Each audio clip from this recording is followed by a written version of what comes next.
तो मोहम्मद अली साहब, ये एक आम आदमी का तासुर ही होता है कि अगर वो किसी फ़ंड में अपना पैसा इन्वेस्ट करेगा तो कहीं डूबने का खदशा होता है, कहीं उसका ज़िंदगी भर की जमा पूंजी डूब ना जाए। तो ये एक सेफ़ इन्वेस्टमेंट होती है और फिर लोगों को राग़िब करना कितना मुश्किल होता है म्यूचुअल फंड इंडस्ट्री के लिए। लोगों का एक रुझान नहीं होता इस जानिब आने के लिए। इम्पॉर्टेंट चीज़ ये है कि सेफ़ की जो है ना डेफिनेशन है इसके अंदर। अगर आपने बिल्कुल सेफ़ इन्वेस्टमेंट करनी है इसमें लाइक बैंक अकाउंट, तो इसके लिए कैश फंड्स होते हैं, मनी मार्केट फंड्स होते हैं और बॉन्ड फंड्स होते हैं। उसमें ये होता है कि आपकी जो रिटर्न है कम होगा, लेकिन आपकी इन्वेस्टमेंट भी बिल्कुल सेफ़ रहेगी। अच्छा। और उसका जो रिटर्न है ऑलमोस्ट आपके बैंक अकाउंट के जो रिटर्न है उससे थोड़ा सा ज़्यादा ही होगा। अच्छा। और वो मनी मार्केट कैश फंड्स हैं, उसमें इन्वेस्टमेंट भी बहुत छोटी चाहिए होती है।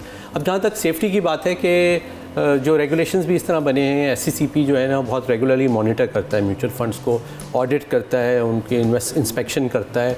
और अल्लाह का शुक्र है हमारी जो म्यूचुअल फंड इंडस्ट्री है वो काफ़ी डेवलप भी हो गई है। तकरीबन 1.5 अरब रुपए इसकी वैल्यू हो गई है म्यूचुअल फंड इंडस्ट्री पाकिस्तान में। तो अब ये नहीं कि हम बिल्कुल शुरू में, अब माशाल्लाह we have lot of professionals जो पैसों को मैनेज करते हैं, और ऐसा नहीं हुआ है कभी कोई किसी के पैसे इसमें डूबे हों इस तरह से। हाँ, सिक्योरिटी की जहाँ सेफ्टी की बात है, स्टॉक मार्केट की जो इन्वेस्टमेंट्स हैं, स्टॉक मार्केट की इन्वेस्टमेंट्स में उतार चढ़ाव होता है मार्केट की, बट स्टॉक मार्केट में इन्वेस्टमेंट आप शॉर्ट टर्म के लिए करेंगे तो ये रिस्क होता है कि आपके पैसे कम हो सकते हैं। लेकिन आप चूँकि अगर लॉन्ग टर्म के लिए इन्वेस्ट कर रहे हैं तो आप इन्वेस्ट करें। और दूसरी बात इंपॉर्टेंट चीज़ ये है कि स्टॉक मार्केट में हमेशा इन्वेस्टमेंट करें, आप रेगुलर बेसिस पे इन्वेस्टमेंट करें। फॉर एग्जांपल, अगर आपने मंथली से 5,000 करके आप इन्वेस्ट कर रहे हैं तो आप डिफरेंट टाइम पे स्टॉक मार्केट में इन्वेस्ट करते हैं, तो उससे ये होता है कि मार्केट की जो टाइमिंग का जो रिस्क होता है वो भी आपका कम हो जाता है। तो उससे आपको एक रेगुलर सेविंग भी हो रही होती है और आप रेगुलर जो है वो इन्वेस्टमेंट भी हो रही होती है आपकी। तो इस तरह से जो है वो आप अपने पैसे को सिक्योर कर सकते हैं in terms of the market risk जो होता है ना, फ्लक्चुएशन। ये जो हमारे किसी भी मुल्क की जो इकोनॉमिक सिचुएशन होती है, हमारा मुल्क अगर किसी इकोनॉमिक क्रंच में आता है, उस सूरत में भी ये म्यूचुअल फंड्स और जो दीगर फंड्स होते हैं ये बिल्कुल सेफली काम कर रहे होते हैं, या उसका इम्पैक्ट एक क्रिएट होता है इन फंड्स? लेकिन जहाँ तक मनी मार्केट और कैश फंड्स का है तो वो तो बिल्कुल सेफ़ होते हैं। उसमें कभी कोई भी हालात हो जाए तो उसमें आपकी जो प्रिंसिपल जो है वो आपका सिक्योर रहता है, रिटर्न थोड़ा ऊपर नीचे उसमें होता रहता है। स्टॉक मार्केट में जब नीचे आती है मार्केट, और इसीलिए मैं आपको ये कह रहा था कि स्टॉक मार्केट में जो इन्वेस्टमेंट्स है ना, आपको रेगुलर बेसिस पे करनी चाहिए।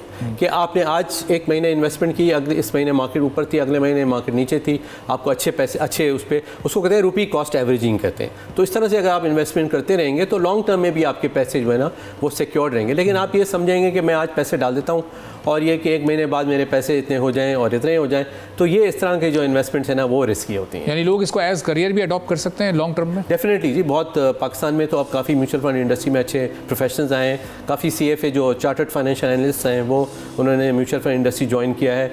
और आप आई थिंक पाकिस्तान की जो म्यूचुअल फंड इंडस्ट्री है, अगर आपका उसका मेयार इन टर्म्स ऑफ प्रोफेशनलिज्म देखें तो दुनिया की किसी भी म्यूचुअल फंड इंडस्ट्री से आप इसको। अच्छा, मैं इसी बात है कि जो पाकिस्तान की म्यूचुअल फंड इंडस्ट्री है, अगर इसका कंपैरिजन आप हमारी इस रीजन की दूसरी कंट्रीज से करें, इंडिया से या बांग्लादेश से या श्रीलंका से, तो इसको आप कहाँ, अभी आपने बताया कि 1.5 बिलियन तक ये ट्रिलियन तक पहुँच चुके, तो ये अभी इसमें मजीद कितना एक्सपेंड होने की गुंजाइश है? और इंडिया से या बांग्लादेश से हम कम्पीट कर रहे हैं? साइज़ वाइज हमारी इंडस्ट्री इतनी बड़ी नहीं है कंपेयर टू इंडिया या बांग्लादेश, बिकॉज वहाँ कंपेरिजन बहुत हाई है, बिकॉज वहाँ स्टेबिलिटी भी, इकोनॉमिक स्टेबिलिटी भी बहुत हाई रही है, और वहाँ पे इन्वेस्टमेंट्स भी बड़ी रेगुलर बेसिस पे, वहाँ का कल्चर भी सेविंग एंड इन्वेस्टमेंट्स का ज़्यादा है।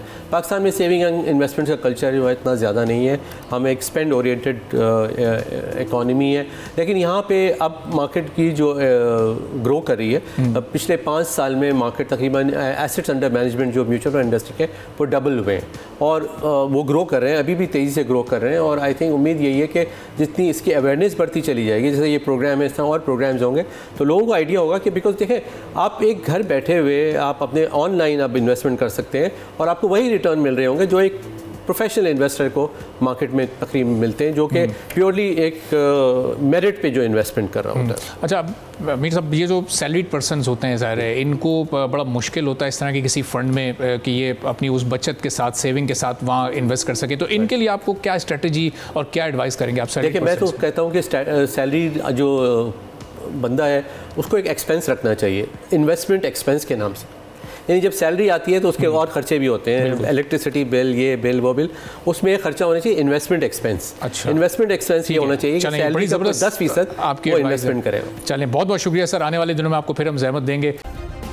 सब्सक्राइब करें और बेल दबाएं ताकि कोई खबर रह न जाए।